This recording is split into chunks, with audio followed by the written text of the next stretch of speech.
En español tenemos dos signos de interrogación y la letra ñ. Pero, ¿por qué? Hola, ¿bailas? No. ¿Y eso? Eso es mi amiga y tampoco baila. Me encanta este chiste. Hola, buenas tardes. Hoy vamos a ver algunos y esos del español. O sea, algunos porqués. Recuerda, junto y con tilde. En español, a diferencia del resto de las lenguas, tenemos un signo de interrogación al inicio de la frase y otro al final. ¿Y eso? Espera. Es que también tenemos una letra única, la letra ñ. ¿Y eso? Esto es muy interesante. Uy, ¿por qué en español tenemos estos dos signos y la letra ñ? ¿Ha sido así siempre? Y la respuesta es... no. ¿Tiene relación con algún rey que una vez escribió un punto y una coma un poco raros? Bueno, da igual. Hay que empezar desde el principio. Todo comenzó una calurosa tarde de verano en la plaza del mercado, también llamada Ágora, que es broma. Para responder esta pregunta tenemos que viajar hasta el siglo III a.C. En este momento, en Grecia, ya se estaban usando los signos de puntuación. ¿Para qué? Bueno, en Grecia y en Roma se valoraba muchísimo la oratoria, o sea, el arte de la elocuencia, es decir, el arte de hablar bien. Por eso los textos se escribían para ser leídos en voz alta y la puntuación servía para saber dónde se tenían que hacer las pausas. Pero, ¿quién iba por la calle leyendo textos? Y este fue un fraile de la Merced. A ver, pues por ejemplo, los actores o los políticos. Y este fue un fraile de la Merced. Dorotea, pero no por la calle, en un teatro, en un discurso. El problema es que no había un sistema de puntuación para que todos usaran exactamente los mismos símbolos. No existía hasta el siglo III a.C., cuando llegó Aristófanes de Bizancio y propuso un sistema, como el que existe ahora. No, pero ya existían espacios, una barra lateral horizontal para marcar el final de un párrafo. Existían también los puntos, para una pausa corta, para una pausa media y para una pausa larga. ¿Y cómo pasó de eso a lo que tenemos ahora? Tenemos que pensar que el sistema de Aristófanes se pensó para que los textos se leyeran en voz alta, es decir, la información se transmitía de forma oral. Pero luego llegaron los cristianos y el Imperio Romano ya no tenía mucha fuerza y la cosa cambió. Muchos de los símbolos de Aristófanes se perdieron y se añadieron nuevos símbolos. Con el cristianismo se quiere transmitir la palabra de Dios de forma escrita y los libros se hicieron súper importantes. En este momento teníamos, por ejemplo, este símbolo. Tal vez me recuerden de otras películas como To Microsoft Word. Este símbolo, que se llama calderón, se usaba para marcar los párrafos. Bueno, pues el calderón originalmente era una letra C. ¿Qué pasa? Que no era muy estética y por eso se le añadieron dos líneas. Ahora es más esbelta, más elegante. Y se coloreó de negro para que también fuera más bonita. La letra C es por la palabra capitulum, capítulo, que viene de caput, cabeza, porque es lo que encabeza cada parte del texto. Uy, ¿capítulo de cabeza? Y probablemente...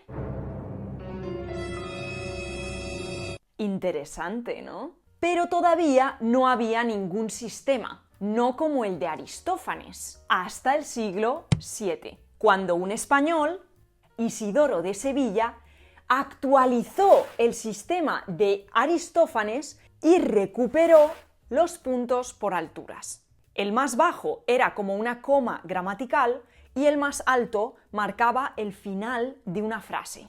Un momento, ¿qué es una coma gramatical? Siempre pensamos que si vemos una coma tenemos que hacer una pausa, pero eso no es verdad. A veces sí, a veces no. Las comas tienen principalmente una función gramatical. Un ejemplo son las comas con porque. No usamos coma cuando la causa es real y usamos coma cuando la causa no es real. Julio no está porque no lo veo. Julio no está porque se ha ido a trabajar. Las pausas son las mismas, pero esta tiene coma, porque que yo no lo vea no es la causa real de que no esté, solo es la causa de que yo sepa que no está. La verdadera causa de que no esté es que se ha ido a trabajar y por eso esa frase no lleva coma.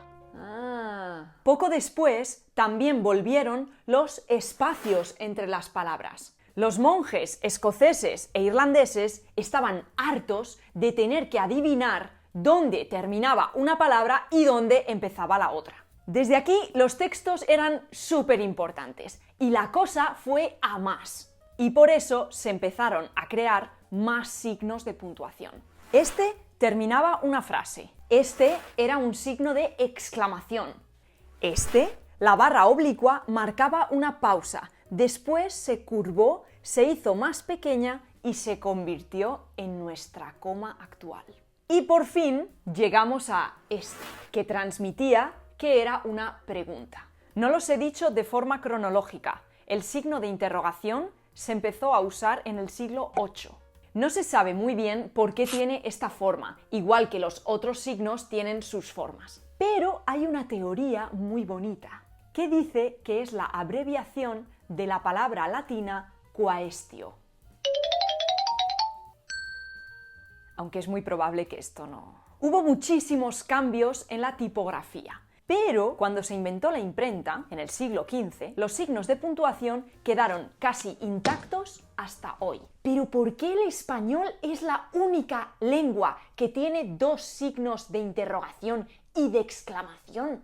Gracias a la RAE. Podríamos decir que el español no es como otras lenguas en las que la estructura de la frase ya te está diciendo que es una pregunta. Hola, ¿qué tal? Hola, ¿qué tal? Ay, es que no sé exactamente dónde empieza la pregunta. Tranquila, tengo la solución. Vamos a poner un signo de interrogación exactamente donde empieza la pregunta. Uf, menos mal. Y exactamente así es como ocurrió. A ver, en otras lenguas romances también es la misma estructura y no hay necesidad de usar un signo de apertura. La realidad es que la RAE lo decidió así en 1754 y probablemente por analogía, por semejanza, se hizo lo mismo con la exclamación. Vale, lo apunto. ¿Y qué pasa con la ñ? ¡Qué buena pregunta! Esta letra no existía en el alfabeto latino porque representa un sonido que tampoco existía en el latín clásico, ñ. Este sonido apareció en casi todas las lenguas romances y cada una lo representó en la escritura de una forma diferente. En español se decidió que esa pronunciación se iba a escribir con doble N. Daba igual que las palabras con ese sonido provinieran de otras palabras que ya tenían una doble N en latín o no. Pero ¿cómo pasa de una doble N a una ñ? ¡Qué buena pregunta! Lo que pasa es que en las escrituras medievales y renacentistas, a los copistas, o sea, los que copiaban los libros, les encantaba abreviar. ¿Por qué? ¿Porque eran vagos? Pues no, por el dinerito. Cuanto más corto era un libro, más tiempo ahorraban, pero también más dinero. Y a todos nos gusta el dinero.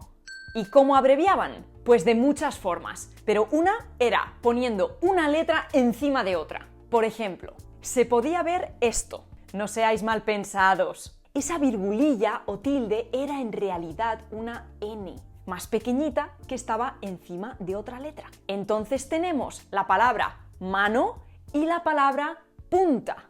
La mayoría de estas abreviaciones se perdió, excepto la de la doble N, que se hizo general desde 1492, el año en que Nebrija escribió la primera gramática española. Él la escribió así y así se quedó. Este vídeo ya ha terminado, pero si te has quedado con ganas de más, te recomiendo este otro. Es súper interesante, de verdad. Dale, dale.